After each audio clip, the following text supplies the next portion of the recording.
Welcome to Satan is My Superhero.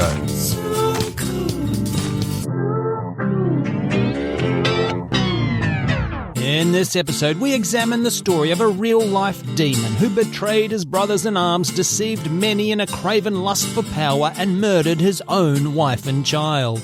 With a resume like that, it goes without saying Roman Emperor Saint Constantine the Great is held up as an iconic Christian hero. If you're not one of those people who think about the Romans every 7 seconds like my husband, there is a sister episode to this one over on our Patreon. Constantine, a biography of BS. It details Constantine's life before Christ entered him. Go to patreon.com/Satan is my superhero. And sign up for the Third Circle of Hell to access hours of exclusive bonus material. Bring lube. I will do what he says. So who was Constantine the Great? In a nutshell. Constantine was born into the tumultuous world of elite Roman politics at the end of the 3rd century of the Common Era. At the time, the empire was ruled by 4 men at once, known to us as the Tetrarchy. It turns out Constantine had what it took to rise to the top of that duplicitous, murderous world and became one of those tetrarchs. Ow me back, ow me front, ow me side, ow me everywhere. These knives really hurt, guys. During this time, there had been much persecution of Christians throughout the Roman world. Nice kitty, nice kitty. Constantine's Christian biographers claim Constantine had not carried out any of this persecution. It's difficult to know if that's true or not because Constantine's Christian biographers tell a lot of lies. Baby, I'm a liar. You say lies, I say alternative facts. Truth becomes a funeral parlor. The 2 main chroniclers of Constantine's life were Eusebius and Lactantius. Both knew him personally, both claimed to be the one who converted him to Christianity, and as I've mentioned, both demonstrable liars. Baby, I'm a liar. Alternative fact dissemblers. Thank you. Can't you smell my pants on fire? So anyway, in 312 of the Common Era, Constantine was the Tetrarch Emperor of the far western quarter of the Roman Empire, an area encompassing modern-day France and Britain. But due to civil war, the origins of which we explain in the sister episode to this one, Constantine, a biography of BS, Patreon.com/Satan is my superhero. Constantine is marching his troops into Italy with the intention of seizing control of Rome. Left, right, left. Roman soldiers marching home. Roman soldiers marching home. Gonna rape and pillage Rome. Gonna rape and... Wait, what? Did he say rape and pillage Rome? Are we sagging on? We can't attack Rome. We're Romans. This must be some kind of mistake. My mum lives in Rome. In Italy, Constantine's forces were victorious and Italian cities began opening their gates to him. The Tetrarch Emperor currently in charge of Italy, Maxentius, retreated to Rome, destroying the bridges along the way. Keep up the fight, boys. I've got urgent business back in Rome. What urgent business? Not being here. Eventually, Constantine and Maxentius met just north of Rome at a strategic crossing point of the Tiber River, the infamous Milvian Bridge, or at least where the Milvian Bridge had been before Maxentius destroyed it. I'm not hiding on the other side of the river. You're hiding on the other side of the river. Here is where we get the most famous made-up bullshit story about Constantine. According to bullshit writer Eusebius, Constantine was struck with a vision in the middle of the day.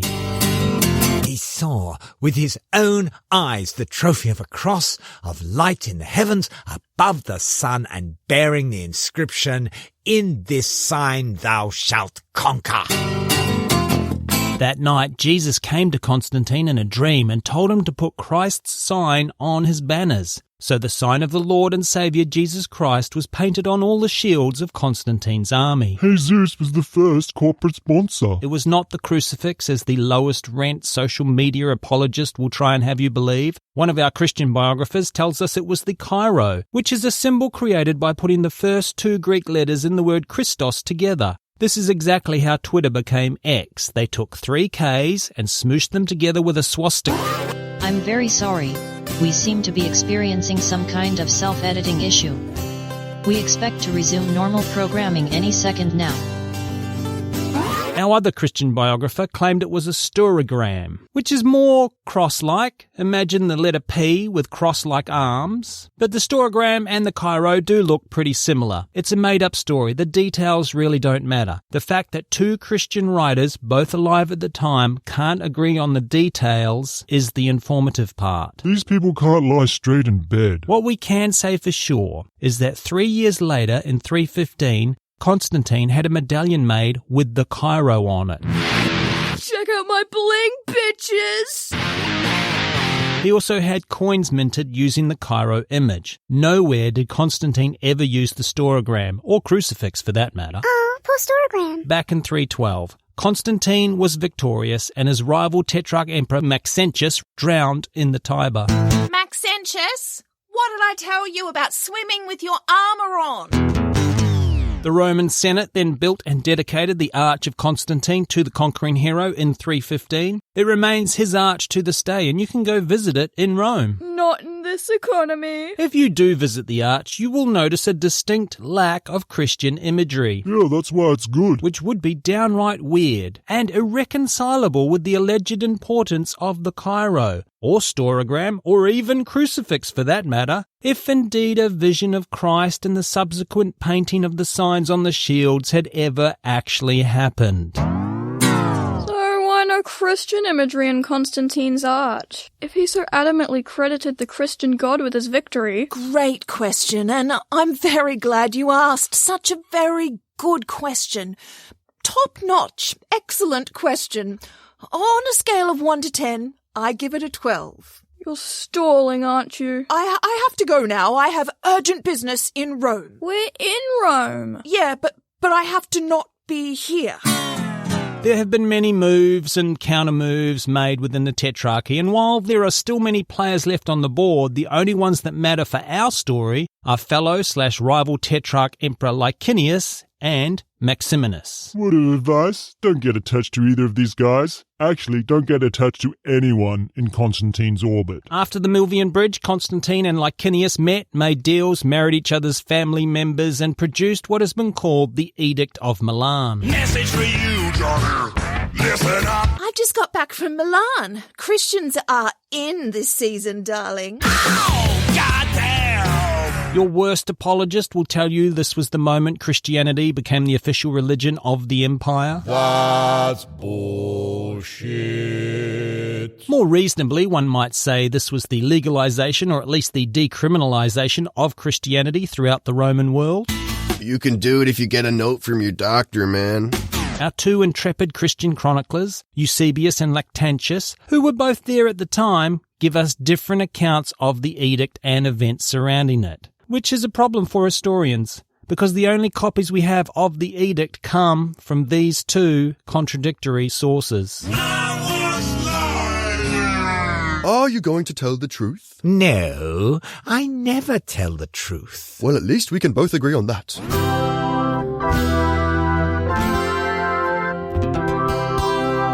I'm just a big fat dirty liar, and you love it. According to a copy written and preserved by Christians, the Edict of Milan does specifically name Christians, but also very clearly demands religious freedom for all religions. I think we all know how Christians read this one. So that we might grant to the Christians and to all others full authority to observe that religion which each preferred. So you see, this is a Christian nation now. That's not what it says. Yes, it is. No, it's not. It merely says you Christians and everyone else are all free to worship whatever silly, made-up deity you like. You can read it all for yourself. Read it for myself? I will never. Look at me, orator. This is important. I will never read it. So the words on this document are irrelevant? You simply decide they say whatever you want. We'll make a Christian out of you yet, orator. Now about my right to bear arms. According to the copy written and preserved by Christians, the edict not only makes Christianity legal, but also encourages the returning of Christian property seized during the persecutions. Here's your stuff back. Sorry about that. Well, what about Uncle Tony? Oh! Well, you can have the bits the lions didn't eat, I guess. So while Constantine and Licinius were making nice with the followers of Jesus, our other powerful Tetrarch emperor, Maximinus, was all in on the Christian persecution. Nice kitty! In fact, he loved it. I love the smell of Christians burning in the morning.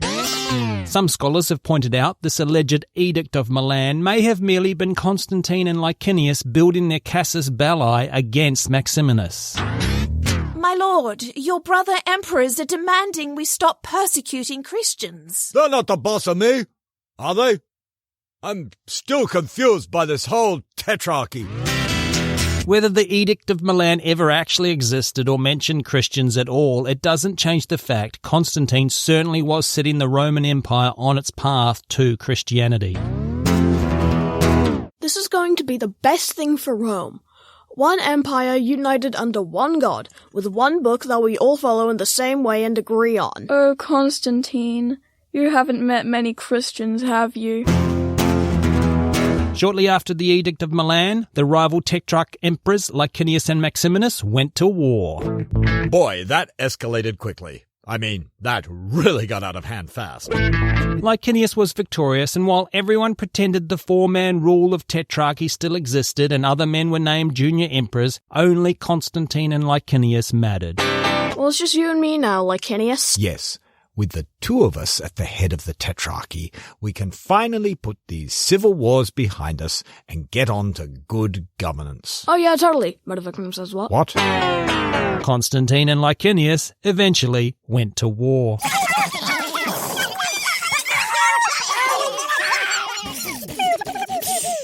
Constantine's Christian biographers painted this as the first great holy war. Christianity versus paganism. Your omnipotent creator god of the entire universe defeated the fake gods in battle? Yes, it was a slaughter. I'll bet.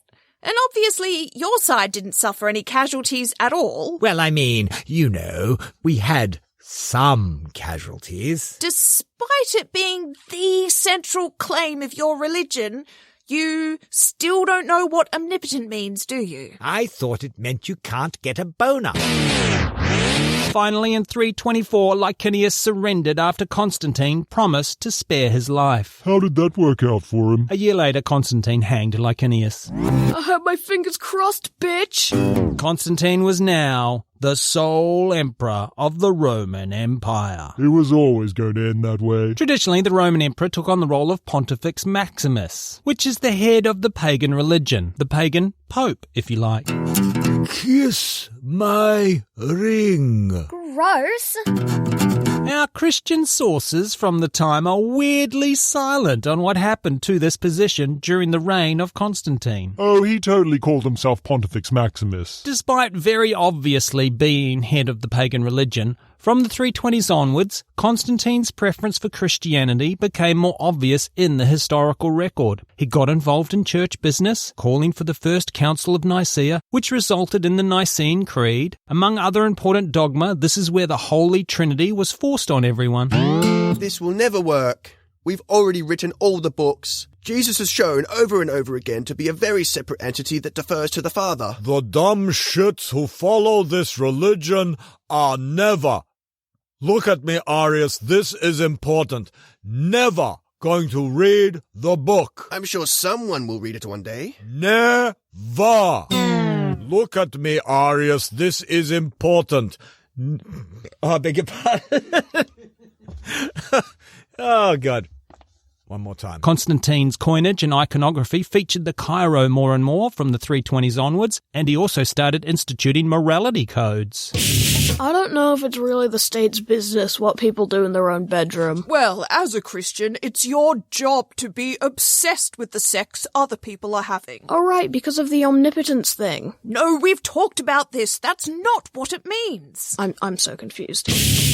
His Christian biographers tell us tales of Constantine's elderly mother, Helena, going on pilgrimage to the Holy Land, where she personally discovered the actual tomb where Jesus was laid to rest for 2 nights and 1 day. I thought it was 3 days. They always say 3 days. Why do they always say 3 days? We're not that bright. Later Christian writers will add fantastical stories to this already fantastical tale, with Helena finding the cross Jesus was nailed to and bringing it back to Constantinople. Mum, stop bringing shit you found in the street back to the palace! In this period, Constantine got so close to being Christian, he even dabbled in a bit of anti-Semitism. That's for killing Jesus! You Romans killed Jesus! That's not the way we remember it. In 326, Constantine's wife Fausta and his son Crispus disappear from the historical record. And I mean disappear from the record. Eusebius literally went back through his writings and erased any mention of them. It turns out it was Eusebius who invented gaslighting, which at this point in the narrative should surprise no one. No other contemporaries to Constantine write about Fausta or Crispus from 326. This, of course, has encouraged later writers to fill in the blanks. Conspiracy theorists abhor a vacuum.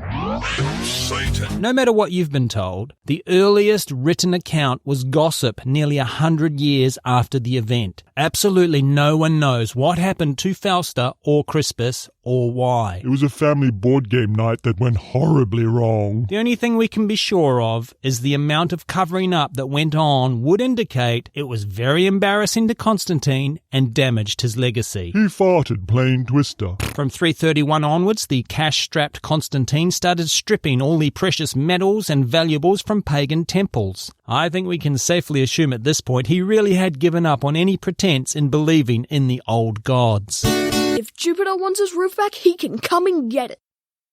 Yeah, that's what I thought. In 336, the Persians invaded the Roman ally Armenia. Now, interesting side note here, Armenia was the first ever Christian kingdom. Being the very first to do a dumb thing? Not quite the flex you think it is. Armenian king and ally to Rome, Tiridates III, had converted his whole kingdom to Christianity 30 years earlier. I'm instituting a new statewide religion. This is going to mean more taxes, isn't it? No. No new taxes. Oh, okay, cool. There'll be a tithe. According to his Christian biographers, Constantine saw this as his opportunity to carry out a holy war. He planned to march out with his army, kick the Persians out of the wonderful Christian utopia of Armenia, invade Persia, and get himself baptized in the Jordan River. Just like Jesus, except for all the murder. But in 337, Constantine fell ill and the campaign was cancelled. I totally could have kicked that guy's ass. He's just lucky. I didn't feel like it. On his deathbed, Constantine asked for the totally awesome, very handsome and intelligent, beyond reproach Bishop of Nicomedia to baptize him. Okay, I think I'm finished murdering people. You can baptize me now. We get this story from Eusebius. Okay, I'll bite. Who was the totally awesome, very handsome, and intelligent, beyond reproach Bishop of Nicomedia? I'm glad you asked. It was, checks notes, Eusebius. Suck it, Lactantius. You're a bitch. Your mama's a bitch. Your daddy's a bitch. Your neighbor's a bitch. The guy who walks his dog past your house on Thursdays is a bitch. Again, relying on Eusebius because we haven't learned our lesson, Constantine allegedly died on May 22nd, which coincidentally happened to be the last day of the 50-day festival of Pentecost that year. I smell bullshit.